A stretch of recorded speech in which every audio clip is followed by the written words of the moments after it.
people think that goes away in April with the heat.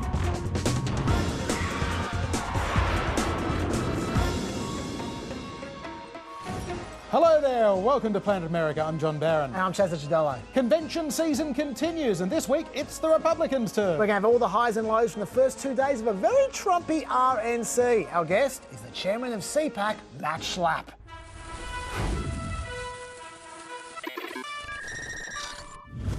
First this week to the Republican National Convention. On the surface, a more traditional affair than last week's Democratic Party's shindig. Still no crowds, but a more familiar convention format. Instead of hosts like Eva Longoria or Julia Louis-Dreyfus, there've been a string of speeches to the empty Mellon Auditorium in Washington, D.C., interspersed with campaign videos and appearances by the president in the White House. Most of it has been pre-taped, leading to a pretty smooth broadcast, but also begging the question, how did producers let this get to air? President Trump is the leader who will rebuild the promise of America and ensure that every citizen can realize their American dream. Ladies and gentlemen, leaders and fighters for freedom and liberty and the American dream, the best is yet to come. That's Kimberly Guilfoyle, former Fox News personality, now girlfriend of Don Trump Jr. and Trump campaign finance chair, giving not so much of a barn burner speech as the speech you'd make trapped inside a burning barn. It was a performance that an unnamed Trump campaign advisor said made Howard Dean look like low-energy Jeb Bush. Meanwhile, Don Jr. was in full-throated campaign mode as well, bringing a tear to his own eye. It's almost like this election is shaping up to be church, work, and school versus rioting, looting, and vandalism. Or, in the words of Biden and the Democrats, peaceful protesting. Trump loyalists were rewarded with plenty of speaking slots, as were likely Republican presidential aspirants, including Ambassador Nikki Haley and Senator Tim Scott, who probably gave one of the most effective criticisms of Joe Biden's record. In 1994, Biden led the charge on a crime bill that put millions of black Americans behind bars. President Trump's criminal justice reform law fixed many of the disparities Biden created and made our system more fair and just for all Americans. The outreach to black voters included retired footballer Herschel Walker, who testified Donald Trump is not a racist. It hurt my soul to hear the terrible names that people call Donald. The worst one is racist. I take it as a personal insult that people would think I've had a 37-year friendship with a racist. People who think that don't know what they're talking about. Around 90% of black voters support the Democratic Party, so clearly the Trump campaign sees an opportunity for outreach, although giving a speaking slot to the couple who waved their guns at Black Lives Matter protesters may not help that, particularly after Patricia McCloskey issued this warning with pretty racist overtones. They're not satisfied with spreading the chaos and violence into our communities. They want to abolish the suburbs altogether by ending single-family home zoning. This forced rezoning would bring crime, lawlessness, and low-quality apartments into now thriving suburban neighborhoods. As for the president, like Joe Biden last week, he hosted a couple of Q&A sessions with healthcare workers as well as a group of freed hostages. He is a better talk show host than Joe Biden, but in a break with convention, he did it from the White House. And in a break from DC health regulations, he did it without social distancing or face masks, Chaz. Yeah, and that there is an example of one of the things that this convention has done very well, in my view, which is recounting some of the less obvious positive things that Trump has done.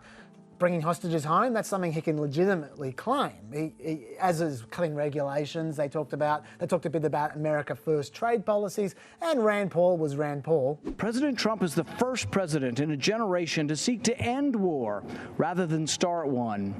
He intends to end the war in Afghanistan. He is bringing our men and women home.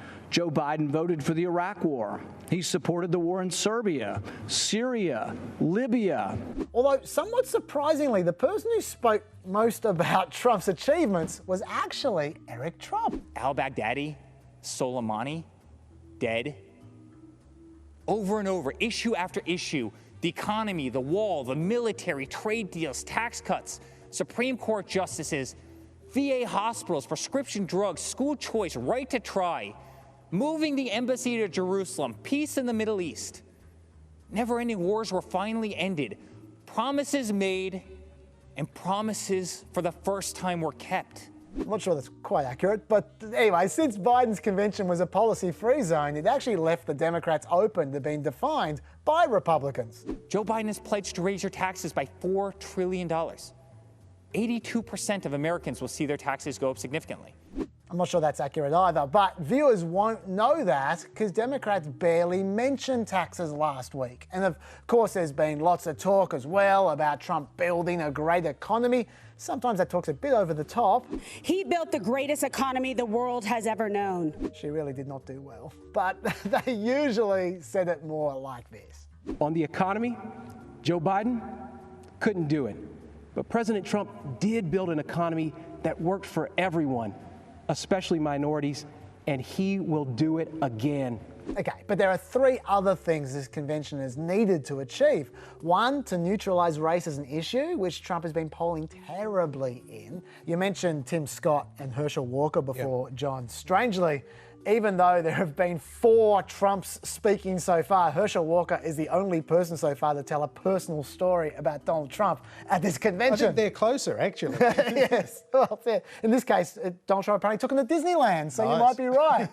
Anyway, but there has been a lot of talk about what Trump has done for black people, like this. When President Trump took office, he changed everything. He delivered historic funding to HBCUs, and he guaranteed it for 10 years, something that has never happened in the history of this country. He put opportunity zones in the Trump tax bill that would drive investment into our communities for decades to come. And there's clearly more to come because they've barely even started on criminal justice reform as well. Well, the president is getting warmed up on that front, Chaz, because today, on camera, he pardoned a bank robber. It's just an honor. And you have done incredible work. Thank you, sir. And all of Las Vegas and all of Nevada and all of every place in this country is very proud of you. The job you've done, bringing people back. Congratulations to both. Now, I should say, John Ponder does seem like a good guy. He leads a program helping former prisoners to re-enter society. The on-camera pardoning may look a little bit cynical and manipulative, politicising the presidency, blah, blah, blah, blah, blah, but still, it was a powerful moment, Chaz. I'm sure John Ponder liked it. The number 2 goal for this convention is to neutralise the COVID issue, which Trump is polling at about 32% on right now. They spent about half an hour on this on day one, doing the best they possibly could to put Trump's case forward. He fast-tracked remdesivir, for instance. He fast-tracked plasma treatment. He fast-tracked instant testing. And this. Telehealth services are now accessible to more than 71 million Americans, including 35 million children. Prior to COVID, telehealth was not covered or reimbursed under Medicare, Medicaid, or CHIP. This left our most vulnerable populations with no other choice but to have an in-person office visit with their physicians, increasing their risk of exposure to COVID-19 exponentially. This whole section was a great effort, but it was completely ignored by all the news coverage and even the internet, so I'm not sure it worked. And finally, number 3, if we look at the issues voters say are very important in this election, 59% of people say violent crime is an important issue. Trump's been working hard to get violent crime up above coronavirus and healthcare in importance. So that is why the McCloskeys were there to talk about the riots. That's why almost every speaker yesterday touched on the topic of violent protesters at least once. The person who did it most elegantly, in my view, was Nikki Haley, who managed to combine talking about crime and race at the same time. And of course we value and respect every black life. The black cops who've been shot in the line of duty, they matter. The black small business owners who've watched their life's work go up in flames, they matter. The black kids who've been gunned down on the playground, their lives matter too. And their lives are being ruined and stolen by the violence on our streets. It doesn't have to be like this. So look, they probably did elevate that issue, at least amongst those watching. And anyway, that's where they're at so far, with a massive helping, by the way, of media bashing, which I'm sure makes them feel good, but I'm not sure it's going to resonate with anyone outside Fox News world. Yeah, and interestingly, Fox News has been the one cutting away from the speeches, going back to Tucker or to Sean Hannity, while CNN and MSNBC have been staying with the convention. Okay. Go figure that. Let's get a Conservative perspective. We're joined by Matt Schlapp. He's the former political director for President George W. Bush, now chairman of the American Conservative Union. His wife, Mercedes Schlapp, worked in the Trump White House and is now with the Trump re-election campaign. Matt Schlapp, welcome to Planet America. Great to be with you guys. President Trump is objectively in a pretty tough spot right now. His polls aren't great. The economy is terrible. There's a raging pandemic. What do you think is his core argument for another 4 years this November at this point? Well, that's an awfully tough first question. Actually, I think the polling is about where it was 4 years ago. So I actually think his polling is in actually pretty good position, although he's behind. That's fair. And the economic numbers are more of a reflection on the pandemic and the economic shutdown. Most people think of the Trump economy as one of the best we've ever had in our country's history. So the real question is, when can we all just get back to buying things and get back to work and get all the schools open? I've got 5 kids. The 3 younger ones will be going to school every day, and their mom is very happy about that. Matt, do you see conventions as primarily about reaching out to converts or consolidating the base? It's a great question. You really have to kind of do both. And what the convention does more than anything else is it gives people a chance. It gives a candidate a chance, in this case, Donald Trump, a chance for people to view him in a personal way. The person is put forward. There'll be biographical videos on the candidate. You'll have these moments, which we've already had in this convention, where people will talk about kind of personal moments with the president when he did something that was meaningful to them. So a president, even a president running for re-election, has a chance to reintroduce them as a person. And of course, as you say, Chaz, it's also about all the policies that the president wants to implement, because elections are about tomorrow and not yesterday. Matt, talking about the virus, on day one of the convention, there was a good half an hour where they were defending Trump's response to COVID. And I thought, personally, they put forth the best possible case they could, but it was hidden right at the beginning of the proceedings. And then conservative media afterwards barely mentioned that half an hour at all. I wonder why you think the conservative media hasn't gotten behind that part of the convention as much as they did the rest of day one.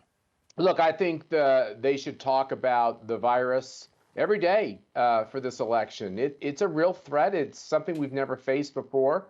The president took bold actions. He listened to Dr. Fauci and the medical advisors. He took all of their advice, no matter what you may read about. He literally shut down our economy. He shut down our border to China. When he did shut down travel from China and from Europe, Nancy Pelosi and Joe Biden called him a racist and a xenophobe. I would only quibble with one thing of your question. It's important to remind people that this started in China, and whether it was done purposefully is almost like a weapon, or whether it was done accidentally, China owed it to the rest of the world to fess up and tell everybody what had happened. And they didn't. They delayed.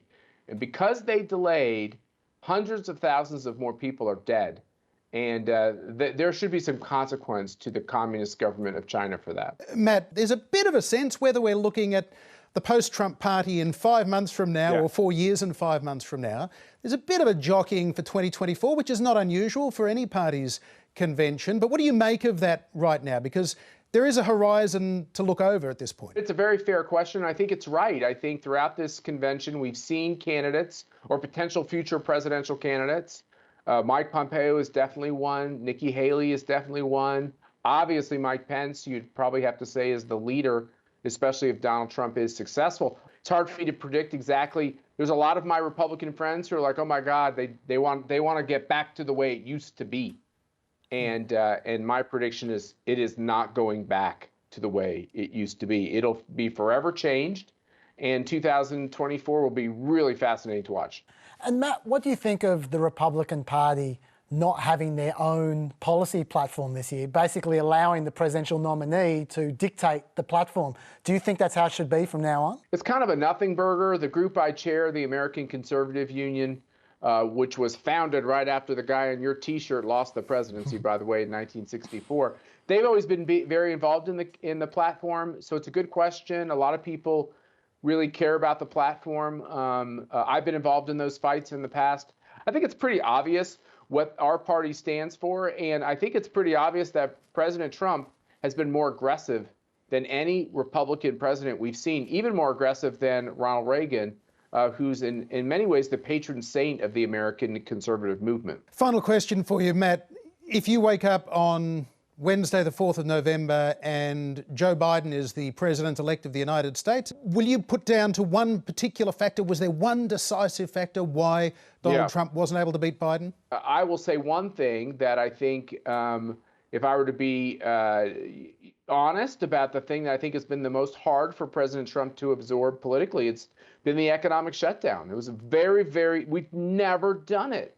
In civil wars and world wars and other health issues, we've never shut down our economy. We've never mandated that people literally can't open up their businesses. And he did it because he cared about people, and he was willing to take the political consequences. And he had such a roaring economy, and the fact that the economy really stopped growing and retracted has been a really big political problem for him. Now, I do think we're going to get it back, but we're not going to get it all back before the election.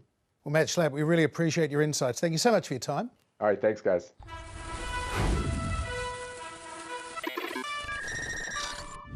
4 years ago, when the Republican Party met in Cleveland, Ohio to nominate businessman and reality TV star Donald Trump as their presidential candidate the first time, it was less of a coronation than a shotgun wedding. 4 years later, the party of Lincoln and Reagan is undoubtedly the party of Trump.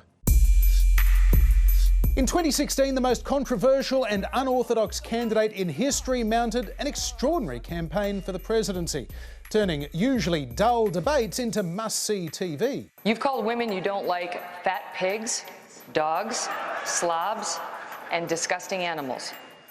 Your Twitter account... Only Rosie O'Donnell. Taunting and tangling with his rivals. Donald, relax. Go ahead, I'm relaxed. You're the basket case. Go ahead. Donald. Go ahead, don't get nervous. Go ahead. It was the Republican Party establishment that was getting nervous. The more conventional candidates like Ted Cruz and Jeb Bush were powerless. Donald, you're not going to be able to insult your way to the presidency. That's not going to happen. Turns out he was wrong about that. Nothing Trump did, not even attacking a Republican hero, John McCain, dented his support. He's a war hero because he was captured. I like people that weren't captured, okay? I hate to tell you. Saying things no other candidate would, pandering to xenophobia, fear and resentment, throwing out the old rule book, Donald Trump was an irresistible force. They're too bright, turn them off! It is now official. Donald J. Trump, a businessman with zero prior political experience, has now officially won the nomination for president of the Republican Party. All those opposed, no! Still, the 2016 Republican convention was hardly a display of unity. Of the 5 living former nominees, only one, 93-year-old Bob Dole, showed up to endorse Trump. I think the Trump campaign is going to prevail. Well, he was right about that. Both Presidents Bush, John McCain and Mitt Romney all had to wash their hair or something, and despite governing the host state of Ohio, Trump's former primary rival, John Kasich, also gave it a miss. Texas Senator Ted Cruz came into the convention still looking for ways to try and snatch the nomination away from Trump. Donald Trump will not be the nominee. Well, he was wrong about that, but delivered a remarkable speech withholding an endorsement. Vote for candidates up and down the ticket who you trust to defend our freedom and to be faithful to the Constitution. Cruz was literally booed from the stage. But he's not fit to be president of the United States. Other former Trump rivals like Lindsey Graham weren't even invited after saying things like this. I think he's a kook. I think he's crazy. I think he's unfit for office. In the end, party luminaries were so thin on the ground at the convention, they ended up getting Chachi from Happy Days to give a speech. I can't tell you how much of an honor it is to stand up here and talk about a man that I trust with the lives of my family and the health of our country. Crooked Hillary Clinton, leave this race now. And there was a particularly memorable appearance by General Michael Flynn. Lock her up, that's right. Meanwhile, Trump was showing signs of life in head-to-head polls against the Democratic nominee Hillary Clinton. Her 10-point lead in April narrowed to 3 by mid-July. By the end of the month, Trump was in front. 4 years on, and a few things have changed. General Flynn pleaded guilty to lying to the FBI over conversations with Russian Ambassador Sergei Kislyak. Lindsey Graham, though, has a new golfing buddy. And Lindsey's old friend, John McCain, of course, is dead. He didn't invite Trump to his funeral, instead giving a former rival centre stage. May God bless John McCain. May God bless this country he served so well. George Bush is also dead. He did invite Trump to his funeral. That must have been a fun pew. Meanwhile, Ted Cruz went from saying things like this, a narcissist at a level I don't think this country's ever seen, to this. I'm proud to have worked hand in hand with President Trump. Other anti-Trump Republicans like Bob Corker and Jeff Flake have chosen to walk away from elected office, leaving Senator Mitt Romney as a lonely voice for the old guard. Accordingly, the president is guilty of an appalling abuse of public trust. America's at a crossroads. John Kasich did finally make an appearance at a convention, but the Democrats won last week to endorse Trump's opponent. There are areas where Joe and I absolutely disagree, but that's okay, because that's America. But Kasich remains the exception. This week, instead of a traditional party platform in 2020, the GOP is simply endorsing Donald Trump's agenda. For now, they are very definitely still the party of Trump. The Democrats' convention wrapped up on Friday with former Vice President Joe Biden formally accepting his party's presidential nomination. If you entrust me with the presidency, I will draw on the best of us, not the worst. I'll be an ally of the light, not the darkness. It's time for us, for we the people, to come together. And the reviews for Biden's speech ranged from the pretty good to glowing, even from Fox News. Joe Biden just hit a home run in the bottom of the ninth. He did beat the expectations, Don. Expectations which Republicans like Don had helped to set very low. Not only did Biden deliver his lines, but his former rivals, including Bernie Sanders, were singing from the same song sheet. This is clearly the most important election in the modern history of this country. And Joe Biden, you have a human being who is empathetic, who is honest, who is decent. So mission accomplished for a Democratic Party united for now in opposition to Trump, even if divided on some areas of policy. But if Democrats were hoping for a significant poll bounce, they may be a little disappointed so far. The first post-convention survey from YouGov put Biden 10 points ahead of President Trump nationally. That's unchanged from the same poll a week earlier. An Ipsos poll did show a 5-point gain in Joe Biden's favourability rating and a 6-point boost for Vice Presidential nominee Kamala Harris, well ahead of both President Trump and Vice President Mike Pence. In the average of national polls, Biden maintains a steady lead of just over 7.5 points this week. Although this guy disagrees. Actually, I think I'm leading in the polls. Now, for a story that broke just before Friday's show, former Trump campaign chair Steve Bannon's arrest. Bannon was involved with a border wall building non-profit spearheaded by Air Force veteran Brian Colfage, and it raised its funding via GoFundMe. They promised on their GoFundMe page that 100% of the money raised would be spent on wall construction. Colfage specifically promised, "I'm taking nothing, zero." The prosecutors allege he actually took $350,000 in funds, hid it in shell companies, and then spent it on an SUV, golf cart, jewellery, cosmetic surgery, and more, although also home renovations, so maybe he did build a wall there.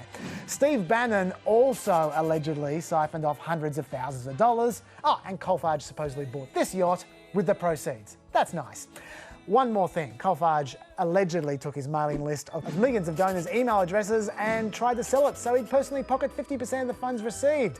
Anyway, legal analysts suggest Steve Bannon is looking at 7 to 9 years jail if he's found guilty, so he's going to need some help. Defending a federal indictment for embezzling money you promised would be used to build a wall can be a real headache. But not with an army of high-priced lawyers, it isn't. That's where you come in. Donate now to the Steve Bannon GoFundMe Fraud Legal Defense GoFundMe, where the funds will be used absolutely 100% totally for Steve Bannon's legal costs. Cross our hearts and hope to die. And yes, I know what you're thinking. What a great opportunity. His innocence is beyond question. Wow. How about innocent till proven guilty? Huh? Yeah. Yeah. So choose your contribution. First-tier contributors will have exclusive access to lucrative investments like the very finest in modern artworks or some hot comedy routines. Welcome back. This is Stephen K. Bannon. We're off the coast of Saint-Tropez in southern France in the Mediterranean. We're on the $1 million yacht of Brian Colfage. And Brian Colfage, he took all that money from Build a Wall. No, we're actually in Sunland Park, New Mexico. Classic gag. Even Brian's a fan. On Tier 2, Steve sends you the secrets of his success, like how to manage gorgeous flowing hair, how to wear 2 shirts at once, how to wear 3 shirts at once, and of course, that famous tan. Oops, sorry, that tan. Or join the deluxe tier for a ride on the yacht we bought with the money from our first GoFundMe. Allegedly. The Steve Bannon GoFundMe fraud, legal defense GoFundMe. Second time lucky. The week began with President Trump making what he hailed as a truly historic announcement in our battle against the China virus that will save countless lives. Announcing the Food and Drug Administration, the FDA, was issuing an emergency use authorization of convalescent plasma for the treatment of COVID-19. Convalescent plasma, or convalescent plasma, contains antibodies from recovered coronavirus patients to try and increase the ability of new sufferers' immune systems to fight off infection. And in fact, convalescent plasma has been used for decades. But there are concerns this emergency use authorization is based less on solid medical data around COVID than it is in response to political pressure, including tweets like this.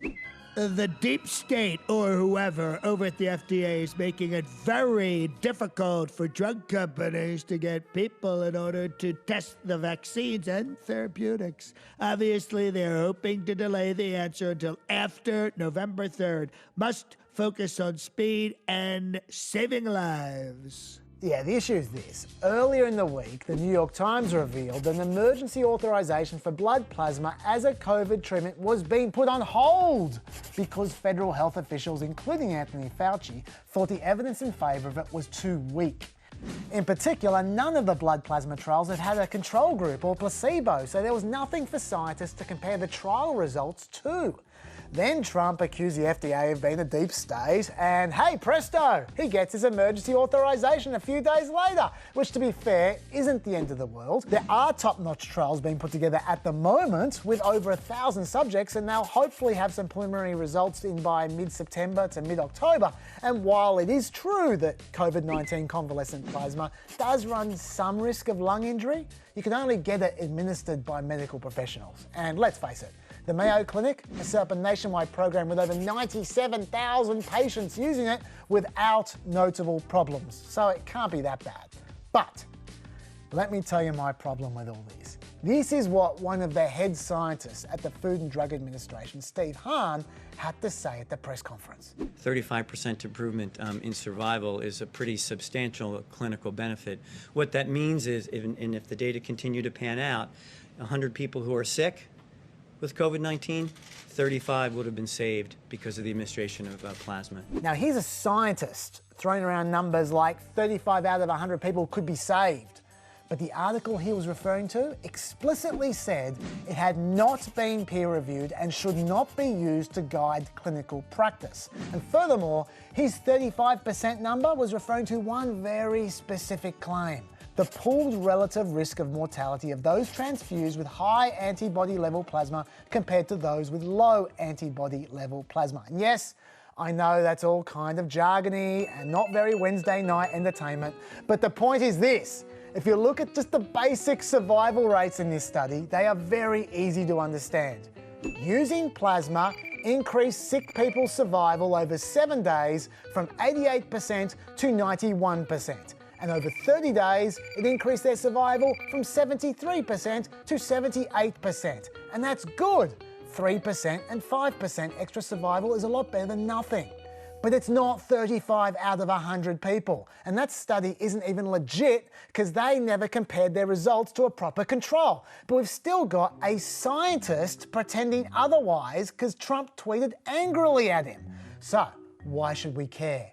This is why, last I saw, only 56% of Americans were prepared to take a COVID vaccine if it was cheap and widely available. Americans do not trust scientists, and stuff like this is not helping, John. Well said. And once again, we're right out of time. We'll see you back here at the same time next Wednesday night, 9:30 p.m. And join us for a fireside chat on Friday night on ABC News. Good night.